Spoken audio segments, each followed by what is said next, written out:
잘못된 것입니다. 미국 주식도 그냥 사놓는다고 오르지 않습니다.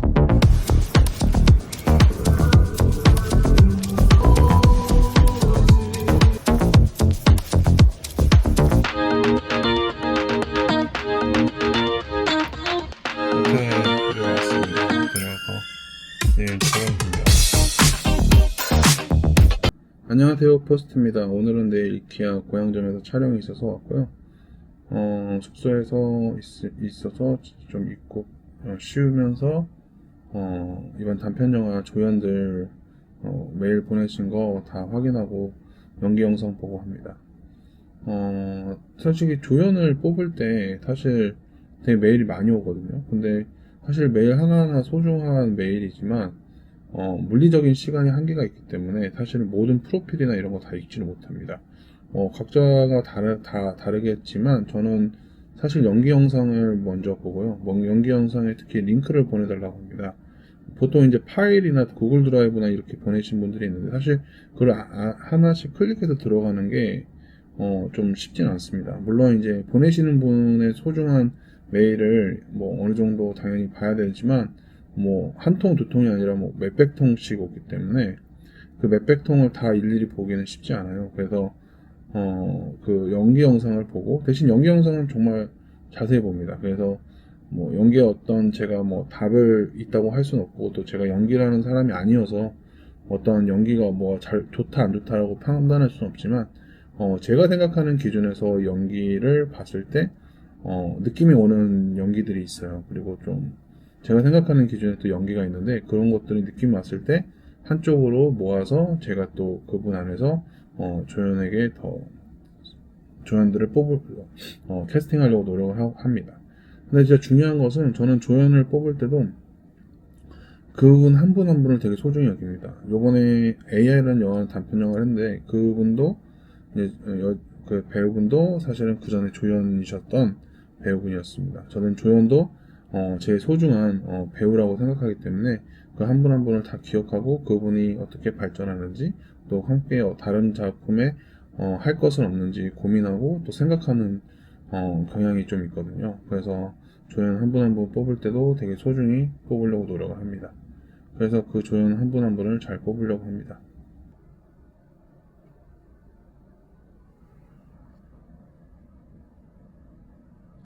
예, 오늘은 특별히 제 영화 기억에 대해서 소개시켜 드리려고 하는데요.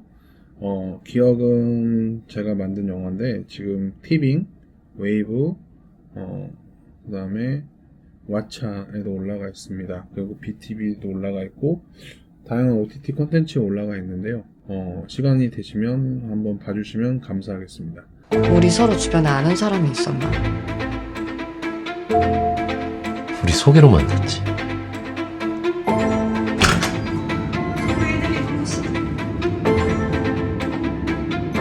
안 들려?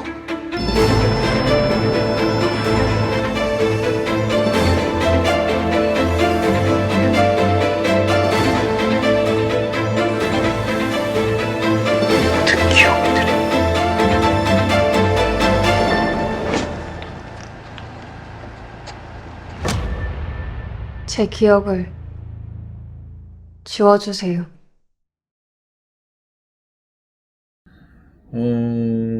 기억을 처음에 기획을 할 때, 사실 개인적인 어떤 이야기 속에서,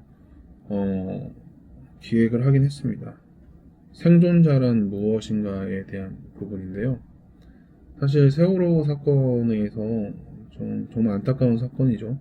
벌써 10년이 넘은 사건인데 사실 제가 기억이 어떻게 보면 영화제에 제출이 될 때쯤이 딱 10년이었거든요. 근데 사실 영화제에는 된 곳은 없어요. 하지만 이제 그 다음에 이렇게 OTT라도 올라갈 수 있어서 참 감사한데 한편으로는 마음이 무겁기도 합니다. 그래서 사실 피해자에 대한 부분도 있지만 생존자로서 그 생존자로서 살아간다는 게 무엇인가라는 생각을 했습니다. 그리고 이태원 참사 일어났을 때 어떤 인터뷰를 본 적이 있는데 그 여자친구가 돌아가신 그 분의 인터뷰였는데 그 슬픔이 되게 마음속에 사무쳤어요. 그래서 감히 제가 그 영화를 접근할 때 어떻게 접근해야 될까 고민을 많이 했습니다. 그래서 사실 그래서 이제 피해자의 죽은 사람에 대한 부분도 있지만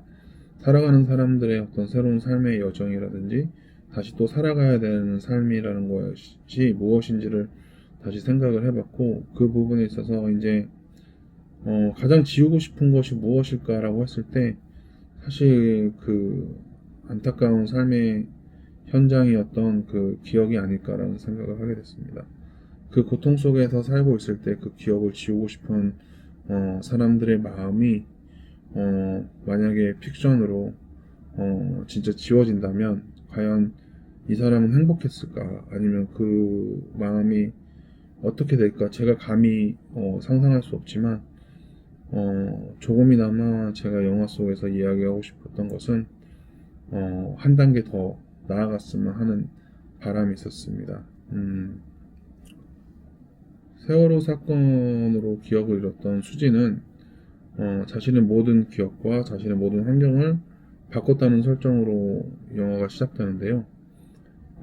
되게 단란한 가정, 좋은 가정에서 살고 있고 사랑하는 남편 민규랑 행복한 가정을 살고 있었습니다. 그런데 어느 날 2층에서 층간소음 때문에 미안하다고 내려온 미선으로 인해서 수진이가 점점 뭔가가 바뀌는 영화를 만들고 싶었습니다. 어떤 특별한 사건이나 이런 것보다는 전 정말 그 세월호에서 일어날 수 있는 어떤 소리라든지 아니면 공간이라든지 이런 것들을 아파트라는 공간으로 묘사를 해봤고, 그 안에서 점점 그 기억의 트라우마들이 깨어나는 수진과 또 그 기억을 찾아가는 수진을 바라보는 민규. 사실 여기서 민규는 정신과 의사이자 타인의 기억을 지워줄 수 있는, 최면술로 지워줄 수 있는 사람으로 나오거든요. 부부가 된 수진과 민규가 이제 그 기억을 어떻게 접근하는지, 그리고 어떻게 맞닥뜨리는지를 한번 보여드리고 싶었고, 그 과정에서 민규의 선택과 수진의 선택, 그리고 수진과 민규가 서로 어떠한 삶의 선택의 여정을 나가는지를 한번 이야기해보고 싶었습니다. 기억을 다시 되살아났을 때 우리의 삶이 때로는 그 기억이 지워졌으면 하는 그런 마음으로 신에게 기도를 할 수도 있겠죠. 하지만 사실 지워지지 않는 것이 또 기억이라면 그 기억을 넘어서 새로운 삶의 여정을 힘차게 나누는 사람들의 이야기가 어떻게 보면 우리가 기억해야 될 삶의 어떤 여정이 아닌지 라는 생각을 했었거든요. 그래서 사실 그분들의 삶을 제가 그린다는 것이 어떻게 보면 엄청난 신뢰이고 되게 부족한 저의 모습이지만 한편으로는 그분들을 기억하겠다고 했던 우리의 삶의 어떤 모습들이나 행동들이 사실 과연 얼마나 기억하고 있을까라는 반문을 해보기도 했습니다. 우리가 정말 대중의 어떤 대중 심리에 의해서 이렇게 우르르 가서 그 사람을 기억하겠다고 하고 영원히 기억하겠다고 하지만 우리는 어떻게 보면 안전에 대해서 지금도 불감증을 가지고 살아가고 있고, 어떻게 보면 작은 신호라도 아무렇지 않게 어기고 있고, 이걸 해야 돼야지 안전하고 경비를 쓰더라도 어떤 타인을 위한 분명한 안전장치인데도 불구하고 자본의 힘에 아니면 나의 욕심에 어떻게 보면 그것들을 무시하는 경향들이 있지 않나라고 생각해 본다면, 아직도 어떻게 보면 우리의 삶의 여정 속에서 아니면 우리 사회 속에서 우리는 그때의 상황을 기억하지 않고 있을지도 모른다는 생각을 했어요. 살아가는 사람들이 기억한다는 것은 사실은 사회를 바꾸는 어떤 큰 원동력이 되고 힘이 되는 거거든요. 근데 그것들을 기억하지 못하기 때문에 우리의 삶에 또 다른 아픔이 생겨나고 또 다른 또 참사가 일어나고, 그 참사로 인해서 우리 사회는 어떻게 보면 점점 더 분노하는 사회가 되고 있지 않나라는 생각을 하게 됩니다.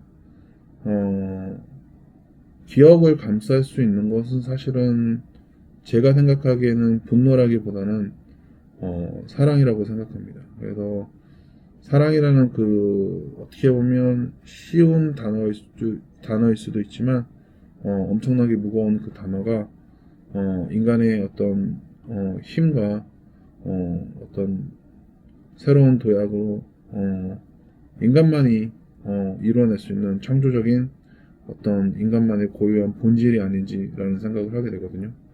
그렇다면 이 기억이라는 영화는 그런 관점에서 생존자를 위한 영화이기도 한 반면에 우리들을 위한 영화이기도 합니다. 그래서 이 영화를 접근할 때 저는 사실은 처음에는 세월호에 대한 이야기가 아니라고 말했고요. 그런 부분들에서 직접적으로 이야기를 안 했습니다. 왜냐면 뭐 어떻게 보면 그것들을 알아주기를 바랬을지도 몰라요. 한편으로는. 근데 또 한편으로는 제가 감독으로서 접근한다는 것이 좀 조심스럽고 거리를 두고 싶었던 것 같아요. 그게 저의 카메라의 솔직한 마음이었던 것 같아요.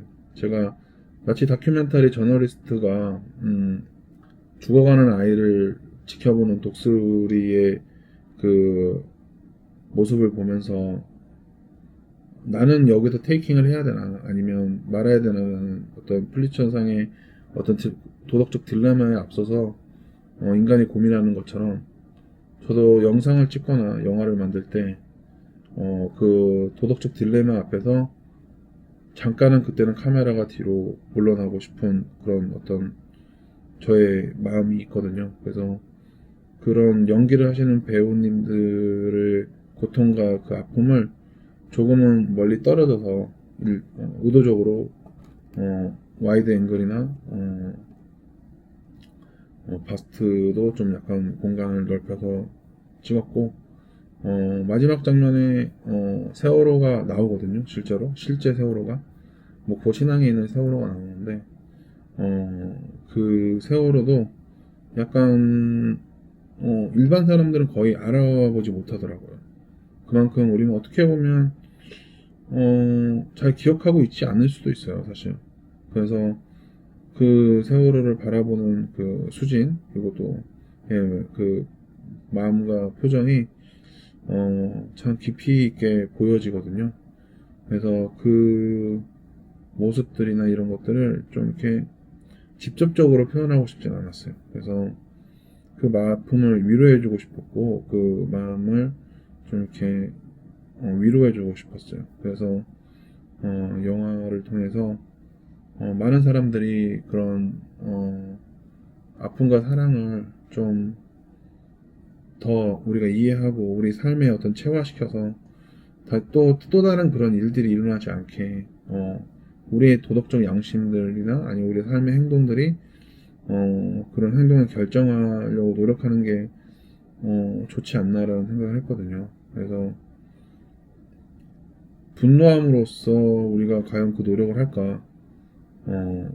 우리가 정말 이념적 대립과 싸움으로써 그것들을 바꾸기 위해서 노력할까라고 했을 때 물론 법적인 테두리나 어떤 법령이나 이런 것들이 변화가 있어서 긍정적인 부분이 분명히 있다고 봅니다. 하지만 또 궁극적인 저변의 힘에는 개개인의 마음들이 그 기억들을 가지고 하루하루의 삶을 살아가는 게 중요하지 않나라는 생각을 하게 됩니다.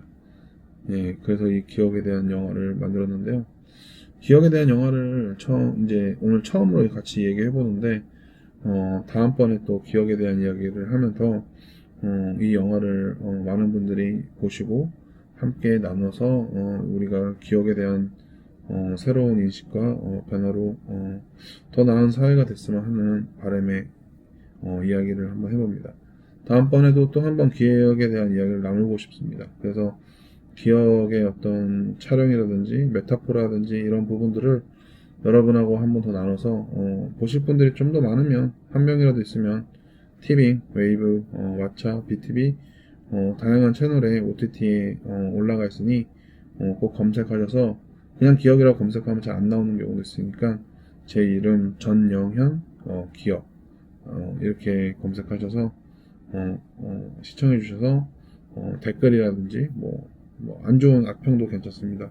리뷰라든지 이런 것들을 왓챠피디아나 아니면 남겨주시면 참 감사하겠습니다. 예, 감사합니다.